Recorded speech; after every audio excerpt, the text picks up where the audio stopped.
Hello everyone, welcome to my YouTube channel easy life hard working.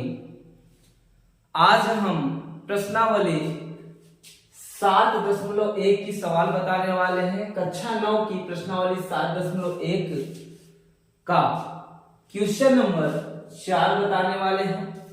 इसके पहले के जो 3 क्वेश्चन है वो हम पहले के वीडियो में बता चुके हैं और लिंक उसका हम इस वीडियो में दे देंगे, तो आप लोग देख लीजिएगा। और हम आज 7.1 की चौथी सवाल से स्टार्ट कर रहे हैं और चलिए स्टार्ट करते हैं। स्टार्ट करने से पहले एक ही चीज कहूंगा कि आप लोग वीडियो को लाइक करें, शेयर करें, सब्सक्राइब करें चैनल को। और चलिए देखते हैं क्वेश्चन को, जिसमें से चौथा क्वेश्चन क्या है। चौथा क्वेश्चन है एल और एम दो समांतर रेखाएं हैं जिन्हें समांतर रेखाओं P और Q का एक अन्य युग्म प्रतिच्छेदित करता है। दर्शाइए कि त्रिभुज ABC सर्वांगसम त्रिभुज CDA। सर्वांग समता की दशा है, बस जस्ट पिछले वीडियो में बताया हूं, तो बस उन सब का प्रयोग करने की आवश्यकता है। यहाँ L और M दो समांतर रेखाएं, L और M क्या है? दो समांतर रेखाएं, जिन्हें अन्य दो समांतर रेखाएं कौन? P और Q, ये भी समांतर है। ये P किसके समांतर है? Q के। और जो L है ये समांतर किसके है? M के। ये इसके समांतर है, ये इसके समांतर है। तो प्रश्न में कह रहा है कि जब ये दो, ये इसके समांतर है, इसके समांतर है और एक दूसरे को क्या कह रहे हैं? प्रतिच्छेदित करते हैं। तो सिद्ध कीजिए कि त्रिभुज ABC सर्वांगसम त्रिभुज CDA। त्रिभुज ABC सर्वांगसम CDA। तो चलिए देख लेते हैं दिया क्या है इसमें। इसमें दिया है या ज्ञात है। क्या दिया है? L तथा M दो समांतर रेखाएं हैं। L तथा M दो समांतर रेखाएं हैं। दो समांतर रेखाएं हैं जिन्हें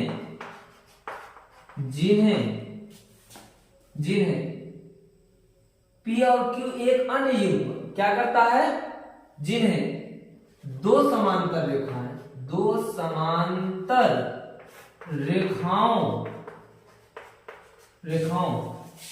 P और Q, L तथा M दो समांतर रेखाएं हैं जिन्हें दो समांतर रेखाओं P और Q इन्हें क्या करते हैं? इन्हें प्रतिच्छेद करता है। इन्हें क्या करता है? प्रतिच्छेद करता है। M तथा दो समांतर रेखाएं हैं जिन्हें दो समांतर रेखाओं P और Q इन्हें क्या करते हैं? प्रतिच्छेद करते हैं। क्या करते हैं? प्रतिच्छेद करते हैं। सिद्ध क्या करना है हमको? सिद्ध करना है।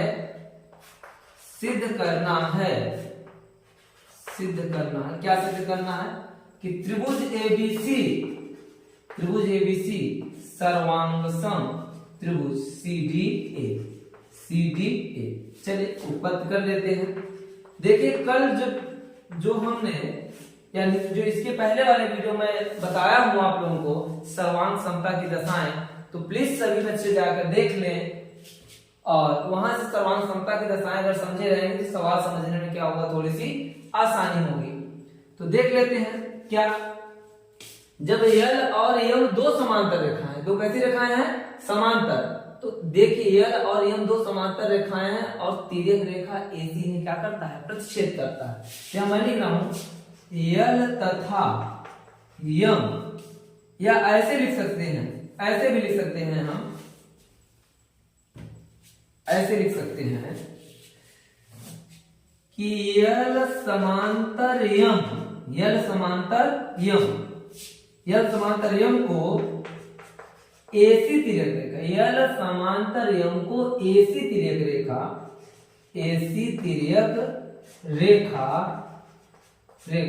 इन्हें क्या करता है? इन्हें प्रतिच्छेद करता है। इन्हें क्या करता है? प्रतिच्छेद करता है। अब देखिए थोड़ा इसको समझा। और ये दो समांतर रेखाएं हैं और AC तिर्यक रेखा इन्हें क्या करता है? प्रतिच्छेद करता है। तो देख लेते हैं हम। तो अगर ए रेखा यल हो गई और ये रेखा क्या हो गई, यम हो गई, और इनको प्रतिच्छेद कौन कर रहा है, एसी। एसी क्या कर रहा है, प्रतिच्छेद करते हैं। यहाँ ए हो गया, यहाँ क्या हो गया, सी। तो ये दो कोण क्या हो गए, एकांतर कोण हो गए। ये दो कोण क्या हो गए, एकांतर कोण हो गए। ठीक है, जब ये दोनों कोण कैसे कोण हो गए, एकांतर कोण हो गए, तो अर्थात हम कह सकते हैं कि ए वाला कोण, ए कोण और ए कोण, ठीक है, ये दोनों कोण कैसे कोण है, एकांतर कोण है। और यह कोण इस कोण का क्या है, एकांतर है। तो यहां हम कह सकते हैं कोण ए वाला कोण इस कोण का एकांतर हो जाएगा। कब होगा, जब ये दो रेखाएं समांतर रहेंगी तब। लेकिन एक प्रश्न और हमको ध्यान में रखना है कि जब इन दोनों कोण को समांतर रखना है तो इन दोनों कोणों को हमको दिखा देना है। जब इन दोनों समांतर रखना है तो इस भुजा से लगा हुआ है, ये कोण हम दिखा देंगे इस कोण के क्या है, बराबर। देख लेते हैं, चलिए देख लेते हैं, ज्यादा अच्छा रहेगा। तो हम लिखेंगे क्या इस कोण को, पहले इस कोण को हम लिखेंगे क्या, लिखेंगे इस कोण को लिखेंगे ए सी बी, कोण ए सी बी, और ये कोण हो गया ए सी बी, और ये कोण क्या हो जाएगा, D A C, D A सी, कोण डी ए सी। इसको संबंध एक मान लीजिए तथा लिख लीजिए, तथा या इसी प्रकार लिखिए, इसी प्रकार लिख लीजिए, इसी प्रकार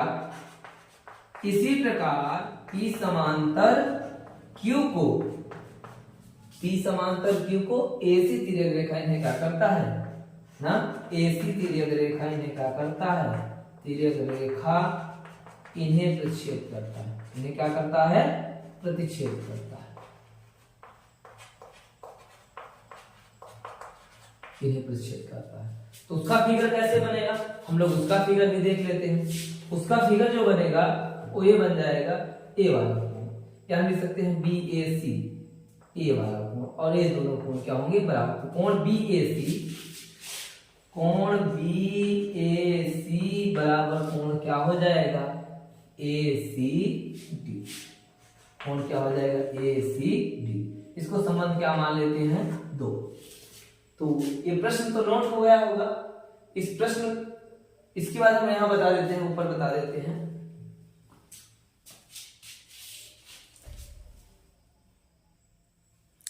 तो देखिए दो फील्ड है, तो हमको जो सिद्ध करना है उसको ले लेते हैं। तो त्रिभुज एबीसी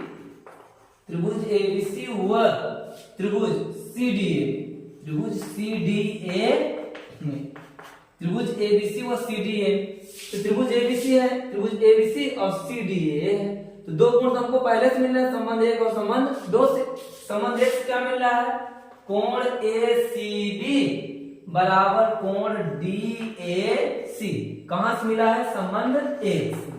दूसरा क्या मिल रहा है, लेकिन इसमें देखिए दोनों त्रिभुजों में, त्रिभुज एबीसी और सीडीए में एसी दोनों में क्या है, कॉमन है, एसी दोनों में क्या है, कॉमन। तो एसी बराबर हम क्या लिख सकते हैं, एसी क्या लिखेंगे, उभयनिष्ठ भुजा है। कैसी भुजा है, उभयनिष्ठ भुजा है, उभयनिष्ठ भुजा है। तो उभयनिष्ठ भुजा, तो दोनों भुजाएं क्या हो गए, बराबर हो गए। और संबंध 3 में लिखा है क्या, बीएसी बराबर कोण एसीडी, एसीडी कहां से, संबंध 2 से। देखिए हम चर्चा कर भी चुके हैं कि सर्वांग समता की दशाओं के बारे में। अगर सर्वांग समताओं को कुल 3 प्रॉपर्टी मिल रही हैं, दो त्रिभुजों को 3 प्रॉपर्टी मिल रही है, तो दोनों त्रिभुज क्या हो जाएंगे, सर्वांग सम। यहाँ 3 प्रॉपर्टी मिलकर कौन सा रही, एक मिल रहा है कोण, एक मिल रही है भुजा, और एक क्या मिल रहा है, कोण, अर्थात 3 गुण मिल रहे हैं। तो हम क्या लिख सकते हैं, त्रिभुज एबीसी सर्वांग सम त्रिभुज, त्रिभुज सीडीए में दोनों त्रिभुज क्या हो गए, सर्वांग सम। और किस नियम से हुए हैं, तो हम कह सकते हैं कोण भुजा कोण, 2 कोण और एक भुजा, तो कोण भुजा कोण, तो क्या लिख सकते हैं, एंगल साइड एंगल, सर्वांग समता के नियम से, सर्वांग समता के नियम से, या सर्वांग समता के अवग्रह से कह सकते हैं। तो दोनों त्रिभुज क्या हो गए, सर्वांग सम, दोनों त्रिभुज सर्वांग सम हो गए। त्रिभुज एबीसी सर्वांग सम त्रिभुज सीडीए, क्या किया हमने, कुछ नहीं, यल समांतर यम था, और ए सी तीर रेखा इन्हें इंटरसेक्ट करता है, तो ए कोण इसके बराबर हो गया, डबल चिन्ह मार्क लगा है, और पी समांतर क्यू था तो ए वाला कोण इसके बराबर हो गया, और ए भुजा क्या होगा उभयनिष्ठ। दोनों त्रिभुजों में कितने गुण मिल गए? 3 गुण मिल गए। तो दोनों त्रिभुज एंगल साइड एंगल सर्वांग समता के नियम से दोनों त्रिभुज क्या हो गए? सर्वांग सम। चलिए इसके बाद नेक्स्ट क्वेश्चन देख लेते हैं।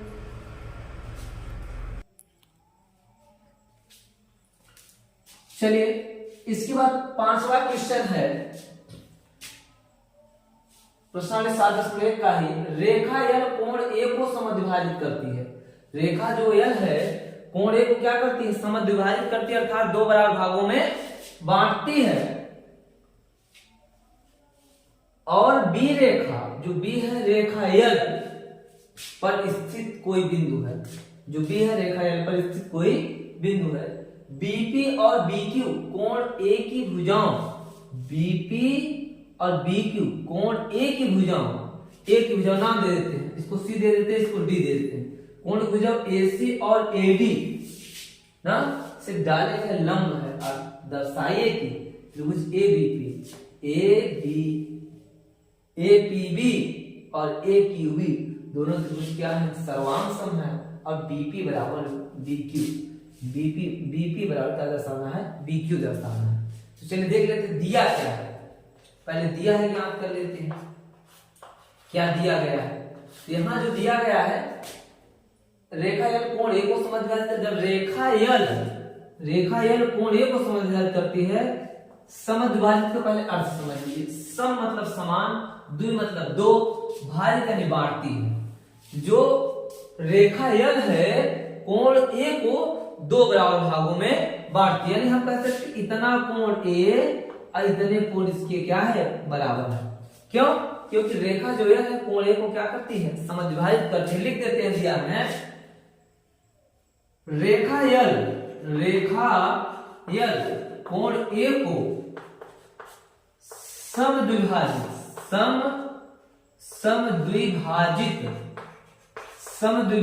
यानी सम मतलब समान, द्वि मतलब 2, भाजित में बांटती है।